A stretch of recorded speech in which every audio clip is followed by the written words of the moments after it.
রান্নাঘরে কাজ করছিলাম। হঠাৎ সে এসে পিছন থেকে আলতো করে জড়িয়ে ধরল, হেসে বলল, মাম, রাগ করো না। আজ তোমার জন্য একটা বিশেষ পরিকল্পনা আছে। আজ রাতটা শুধুই আমাদের। রাতে আমি সুন্দর করে সাজগোজ করলাম। শাশুড়ি মাকে ঘুমের ওষুধ দিয়ে ঘুম পাড়িয়ে দিলাম, যেন রাতে কোনো সমস্যা না হয়।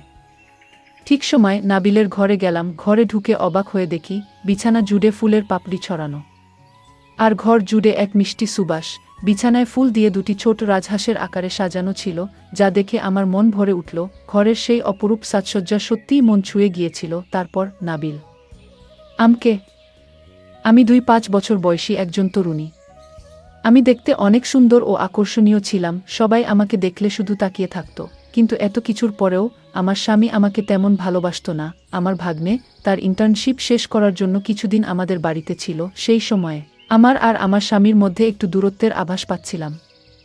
প্রতিদিন রাতে সে তাড়াতাড়ি ঘুমিয়ে পড়ত, আর আমি একা বসে থাকতাম। এক রাতে আমার ভাগ্নে আমাকে একা দেখতে পেয়ে নিজের ঘরে নিয়ে গেল। সে বলল, মাম, প্রতিদিন আপনাকে এভাবে একা দেখতে ভালো লাগে না।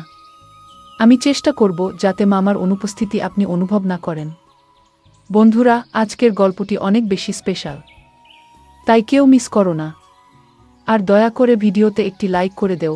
বিয়ের পর আমার স্বামী তার কাজের মধ্যে এতটাই ব্যস্ত হয়ে পড়েছিল যে আমার প্রতি তার মনোযোগ অনেকটাই কমে গিয়েছিল। বাড়িতে আমার শাশুড়িও ছিলেন, যার যত্ন নেওয়ার জন্য আমাকে সারাদিন ব্যস্ত থাকতে হতো। আমাকে ওদের সেবা করতে হতো। ওদের সেবা করতে আমার অসুবিধা হতো না, কিন্তু আমার স্বামী আর আমার মধ্যে দূরত্ব বাড়তে থাকায় আমি মেজাজ হারাতে শুরু করি। শনিবার রাতটা আমার জন্য খুব আনন্দের ছিল, কারণ পরের দিন রবিবার, যেদিন আমার স্বামী আমার সাথে থাকত আর তার অফিসও অফ থাকত। রাতে শোয়ার আগে আমি আমার স্বামী তানভীরকে বললাম, কাল তুমি বাইরে যাবে না, কারণ পুরো দিনটা আমার সাথে থাকবে। আমাদের মাঝে কেউ আসবে না। তখন তানভীর বলল, অনিকা, তোমাকে একটা কথা বলতে ভুলে গেছি। আমার মামা তো বোনের ছেলে নাবিল কাল থেকে কিছু মাসের জন্য আমাদের বাড়িতে থাকতে আসবে। তার ইন্টার্নশিপ আছে, তাই আমাদের সাথেই থাকবে। এই কথা শুনে আমার স্বামীর সাথে সময় কাটানোর স্বপ্ন ভেঙে গেল এবং রাগে ফেটে পড়লাম। তবে যার উপর আমি এত রেগেছিলাম সে আমার জীবনে এক নতুন রং নিয়ে আসবে তা আমি একটুও ভাবিনি। রাতে রাগ নিয়ে ঘুমিয়ে পড়লাম। পরের দিন দুপুরের খাবারের সময় নাবিল আমাদের বাড়িতে এল। আসতেই সে প্রথমে আমার শাশুড়ির পায়ে হাত রাখল, তারপর আমাদের কাছে এল। আমার স্বামী তানভীর বলল, ভাগনাদের কখনোই পায়ে হাত দিতে হয় না, আর নাবিলকে জড়িয়ে ধরল। নাবিল দেখতে বেশ সুন্দর ছিল, গায়ের রং ফর্সা আর সুঠাম চেহারা। আমি তাকিয়ে রইলাম। তার কথাগুলো বেশ ভালো ছিল, আর আসার পর থেকেই হাসিঠাট্টায় মেতে উঠেছিল। এইভাবে আমাদের বাড়িতে তার আসার কয়েকদিন কেটে গেল। সে আসার থেকেই আমার দিকে চেয়ে থাকত, আর অনেক মজার মজার কথা আমার সাথে বলতো। একদিনের কথা, প্রতিদিনের মতোই নাবিল, আমার ভাগনা, তার ইন্টার্নশিপে গিয়েছিল। কিন্তু হঠাৎই সেই দিন প্রবল ঝড় বৃষ্টি শুরু হলো, আর তার জন্য আমার খুবই চিন্তা হচ্ছিল। গত কিছুদিন ধরে সে আমাদের পরিবারের সদস্যের মতোই আমাদের সঙ্গে ছিল। প্রায়ই সে আমার কিচেনে সাহায্য করত। বারবার তাকে ফোন করছিলাম। সাধারণত সে সন্ধ্যা 7টার মধ্যে ফিরে আসত, কিন্তু সেদিন 8টা বেজে গেল, তবুও সে ফেরেনি। আমার স্বামী তানভীর আগেই ফোনে জানিয়েছিল যে বৃষ্টি খুব বেশি, তাই অফিসে কিছুক্ষণ আটকে থাকবে। নাবিলের কথা ভেবে চিন্তায় মন খারাপ হয়ে যাচ্ছিল, কারণ সে মোটরসাইকেলে গিয়েছিল। তার অপেক্ষায় আমি দরজার কাছে দাঁড়িয়েছিলাম। অবশেষে কিছুক্ষণ পর নাবিল, আমার ভাগনা, বিজে চুপচুপে বাড়ি ফিরল। তাকে দেখে আমি ভেতর থেকে তাড়াতাড়ি একটা তোয়ালে নিয়ে এসে ওর দিকে বাড়িয়ে দিলাম। ও নিজের ঘরে চলে গেল, আর আমি কিচেনে গিয়ে আদা দিয়ে চা বানাতে শুরু করলাম। যখনই আমি কারো জন্য চা বানাই, তখন আমার শাশুড়ির জন্য 1 কাপ চা বানাতে হয়, কারণ উনি চা খুবই পছন্দ করেন। শাশুড়িকে 1 কাপ চা দিয়ে আমি অন্য কাপটি নিয়ে দ্রুত নাবিলের ঘরে গেলাম। তার ঘরে ঢুকতেই দেখি সে তখন তোয়ালে জড়িয়েছিল আর কিছুই পরেনি, আর চুলগুলো এখনো ভেজা। তাড়াহুড়ো করে ফিরেছিল বলে সে এখনো কিছুটা ঠান্ডায় ছিল।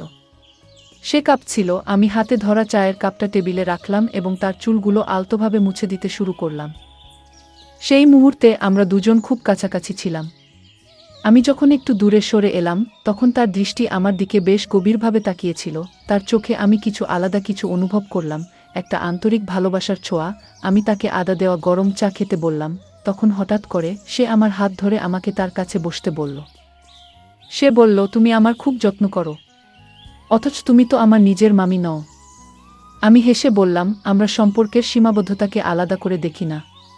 তুমি আমাদের নিজের সন্তানের মতোই। আমরা তখন গল্প করতে করতে মগ্ন ছিলাম। হঠাৎ ডোরবেলটা বাজল। তানভীর বাসায় ফিরল। সে সেই রাতেও প্রতিদিনের মতো গা এলিয়ে ঘুমিয়ে পড়ল। আমাদের বিয়ের পর কয়েক মাস খুব ভালো কেটেছিল। সে অনেক ভালোবাসার কথা বলতো, কিন্তু এখন অফিসের কাজ নিয়ে খুব ব্যস্ত হয়ে পড়েছে। আমি একসময় বিরক্ত হয়ে বেরিয়ে গিয়ে বাইরের ঘরের সোফায় গিয়ে বসে পড়লাম। তখন দেখলাম নাবিল এর ঘরের লাইট জ্বলছে, কিন্তু দরজাটা বন্ধ ছিল, তাই আমি ভেতরে ঢুকতে পারলাম না। আমি গিয়ে বাইরের ঘরের সোফায় বসেছিলাম। কিছুক্ষণ পরে হঠাৎ আমার হাতে কারো স্পর্শ অনুভব করলাম। চমকে উঠে তাকালাম। দেখি নাবিল আমার পাশেই বসে আছে। সে আমার এক কানের হেডফোন খুলে নিজের কানে লাগিয়েছে। প্রতিদিনই সে এমন কিছু করে আমাকে বিশেষ অনুভূতি দেয়, যা আমাকে আমার কলেজ জীবনের কথা মনে করিয়ে দেয়। তারপর সে আমার হাত ধরে আমাকে নিজের ঘরে নিয়ে গেল এবং বলল, মাম, আমি প্রতিদিন রাতে দেখি তুমি এখানে একা বসে থাকো। তোমার আর মামার মধ্যে সব ঠিকঠাক আছে তো? তুমি কি গান শুনে নিজের একাকিত্ব কাটানোর চেষ্টা করছো?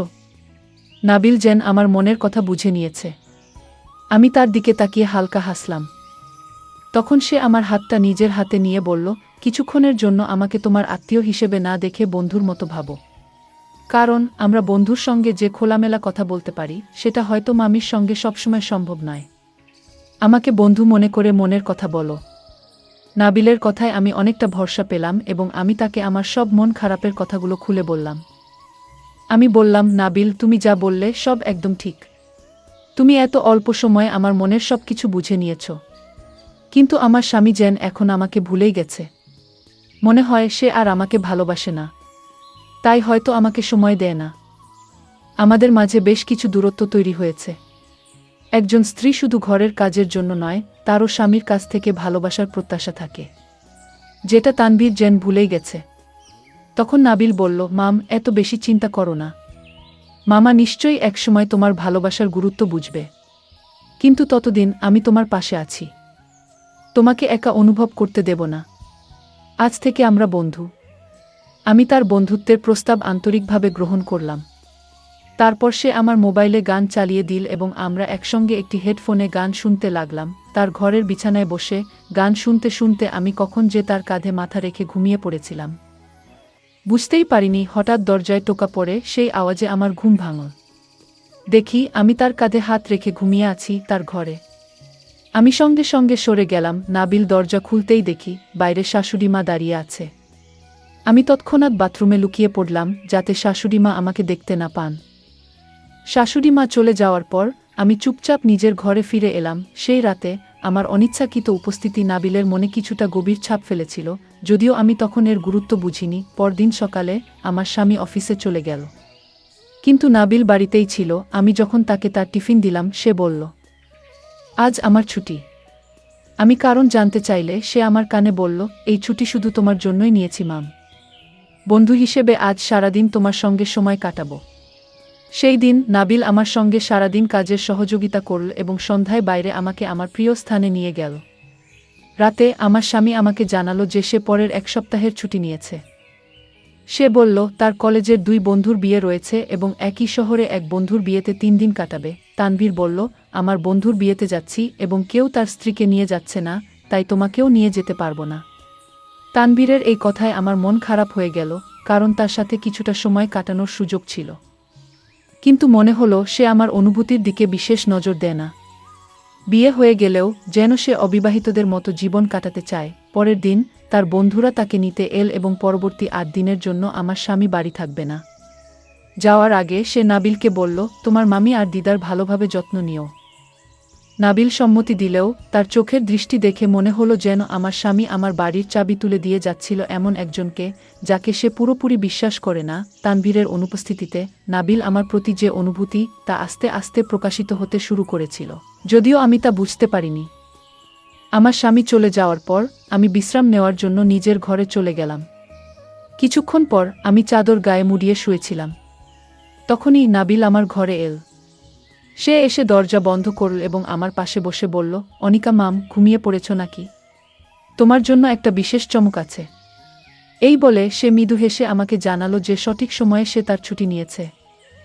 যেন আমার সঙ্গে কিছুটা আনন্দের সাথে সময় কাটাতে পারে। নাবিল বলল, আমি তোমার জন্য বিশেষ কিছু পরিকল্পনা করেছি। তাড়াতাড়ি তৈরি হয়ে নাও, আমাদের বাইরে যেতে হবে। আমি বারবার জিজ্ঞেস করছিলাম, আমরা কোথায় যাচ্ছি? কিন্তু সে কিছুতেই বলছিল না। শুধু বলল, দিদাকে বলে দাও যে তুমি বন্ধুদের সাথে একটি অনুষ্ঠানে যাচ্ছ। সন্ধ্যার আগেই ফিরে আসবে। বাইরে বৃষ্টি পড়ছিল, তাই সে আমাকে তার সাথে নিয়ে যেতে চাইল। শাশুড়ি মা আমাকে যেতে অনুমতি দিলেন। কিন্তু আমিও জানতাম না ঠিক কোনো অনুষ্ঠানে যাচ্ছি। আমি অনেক সুন্দর করে একটু সেজেছিলাম। আমার সাজ দেখে নাবিল অবাক হয়ে তাকিয়ে থাকলো আর বলল, মাম, আজকে তো আপনাকে অনেক সুন্দর আর আকর্ষণীয় লাগছে। নাবিল আমাকে তার বাইকে নিয়ে বেরিয়ে পড়ল। পথের মাঝে একটি শহরের সাইনবোর্ড দেখে আমি বললাম, তুমি কি আমাকে এই শহরে নিয়ে যাচ্ছ? কথাটা শোনা মাত্রই সে বাইক থামিয়ে সাইডে নিয়ে ব্রেক চাপল। আর আমি তার উপর পড়ে গেলাম। পড়ে যাওয়ার ভয়ে আমি শক্ত করে তাকে ধরলাম।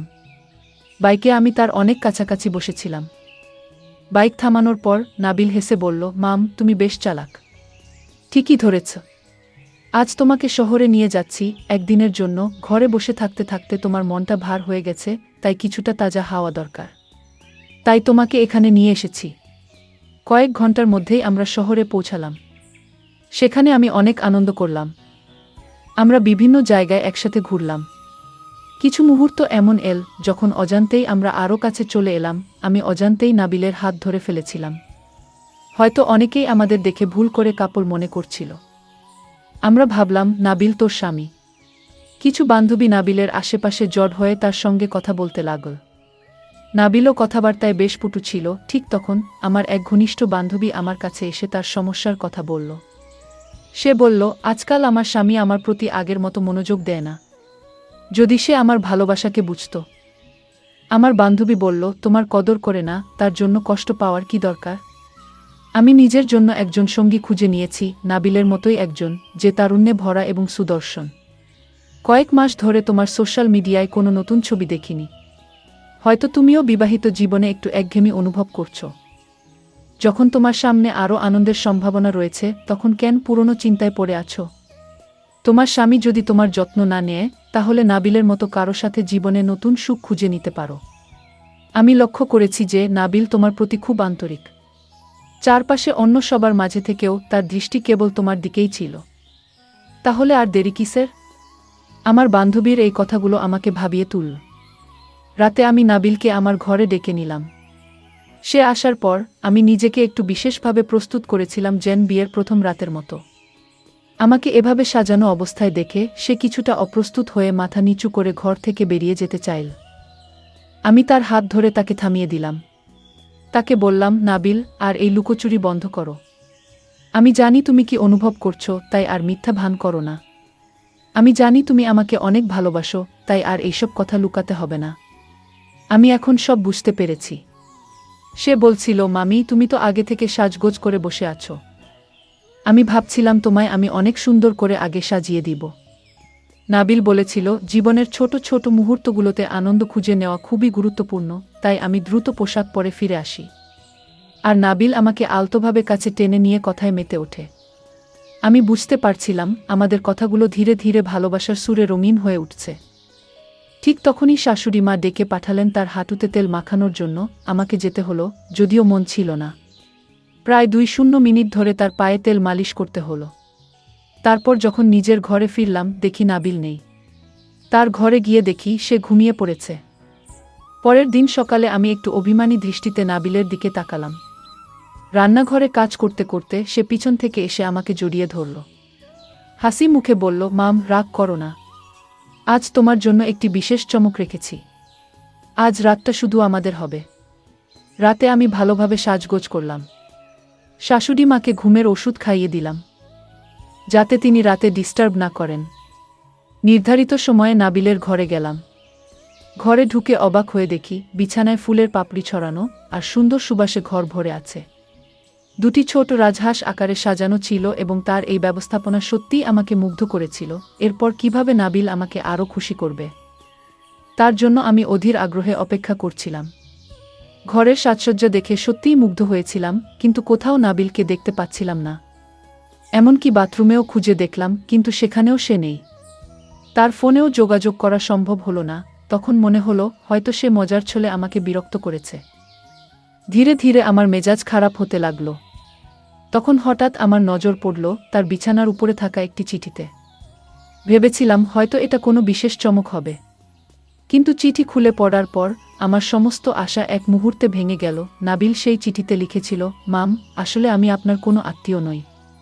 আমার মামামামি অন্য একটি শহরে থাকেন।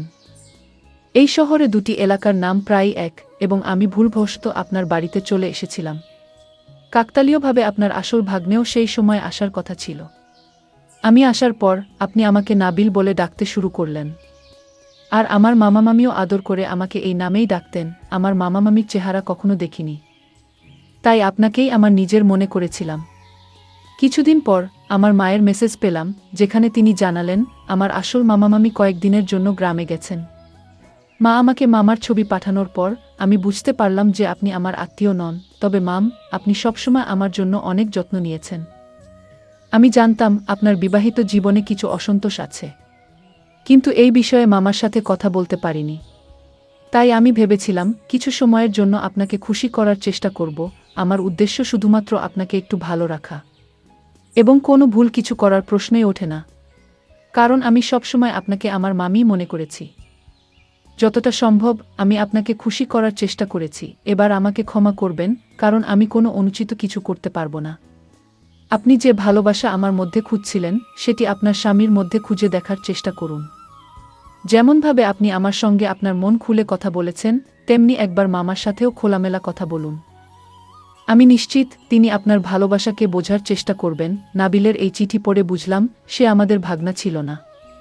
আমি এসব ভাবছিলাম, ঠিক তখনই আমার স্বামীর ফোন এলো। তানভীর খুব ভীত হয়ে বলল, অনিকা, আজ রাতে মাকে তোমার ঘরে নিজের কাছে রেখো। দুজনে ঘরের দরজা বন্ধ রেখো। কিছুক্ষণ আগে আমার ফোনে দিদির আমেরিকা থেকে মেসেজ এসেছে যে তার ছেলে কয়েকদিনের জন্য আমাদের এখানে আসবে, কিন্তু কোনো কারণে সে আসতে পারছে না। নেটওয়ার্ক সমস্যার কারণে দিদি আমার সাথে যোগাযোগ করতে পারেননি। আজ সকালে দিদির মেসেজ পাওয়ার পর জানতে পারলাম আমাদের আসল ভাগনা এই শহরে আসেনি। গত কয়েকদিন ধরে আমাদের বাড়িতে যে নাবিলের নাম করে থাকছিল সে আসলে এক প্রতারক। তুমি কোনো চিন্তা করো না, আমি রওনা দিয়েছি এবং শীঘ্রই বাড়ি পৌঁছে তাকে পুলিশের হাতে তুলে দেব। আমার স্বামীর কথা শুনে বুঝলাম নাবিল আসলে ভুল করে আমাদের বাড়িতে চলে এসেছিল, তবে সে আমার প্রতি কোনো খারাপ দৃষ্টি দেয়নি, বরং সে আমাকে অনেক কিছু শিখিয়েছে এবং আমার জীবনের সামান্য কিছু আনন্দের মুহূর্ত এনে দিয়েছে। তার উপর আমার কোনো রাগ ছিল না। পরের দিন আমার স্বামী বাড়িতে এল, কিন্তু নাবিল ততক্ষণে বাড়ি ছেড়ে চলে গিয়েছিল। আমি আমার স্বামীকে সেই চিঠি দেখাতে পারিনি, তবে তাকে জানালাম যে নাবিল সব সত্যি কথা স্বীকার করেছে। সে আসলে ভুল করে আমাদের বাড়িতে চলে এসেছিল এবং তারও আমাদের মতোই ভুল বোঝাবুঝি হয়েছিল। এই কয়েকদিনে সে আমাদের বাড়িতে কিছুই খারাপ করেনি, তাই তার বিরুদ্ধে কোনো অভিযোগ তোলার প্রয়োজন নেই। আমার স্বামী আমার কথা বুঝতে পারল। নাবিল ছিল একটি ভালো পরিবারের ছেলে। সেই একই দিনে সে তার আসল মামামামার সাথে আমাদের বাড়িতে এসে ক্ষমা চেয়ে নিল। সমস্ত ভুল বোঝাবুঝি দূর হয়ে গেল এবং তানভীরও তাকে ক্ষমা করল। নাবিল একজন ভালো পরিবারের ছেলে ছিল। আমাদের ক্ষমা চাওয়ার পর সে বিদায় নিয়েছিল। যদিও সে একরকম ছদ্মবেশে এসেছিল, কিন্তু আমার জীবনের অল্প সময়ের জন্য হলেও সে আমাকে প্রকৃত ভালোবাসার অর্থ শিখিয়ে গেছে। সে আমাকে শিখিয়েছে যে সবাই মনের ভাষা বুঝতে পারে না। যদি কোনো ব্যক্তি আমাদের অনুভূতি না বুঝে, তবে সেটা তাকে স্পষ্টভাবে জানানো উচিত, যাতে সে বুঝতে পারে আমরা আসলে কি চাই। আমি আমার স্বামীকে বলেছিলাম কতটা একা অনুভব করছিলাম। সেই দিন থেকেই আমার স্বামী 6 মাস পর পর আমাদের জন্য কোথাও না কোথাও ভ্রমণের পরিকল্পনা করতে শুরু করল। সে আমাকে আরও বেশি সময় দিতে শুরু করল। এখন আমি আমার সংসার জীবনে অনেক খুশিতে রয়েছি। বন্ধুরা, যদি এই গল্পটি ভালো লেগে থাকে তাহলে দয়া করে ভিডিওটি লাইক করুন এবং আমাদের চ্যানেলটি সাবস্ক্রাইব করুন।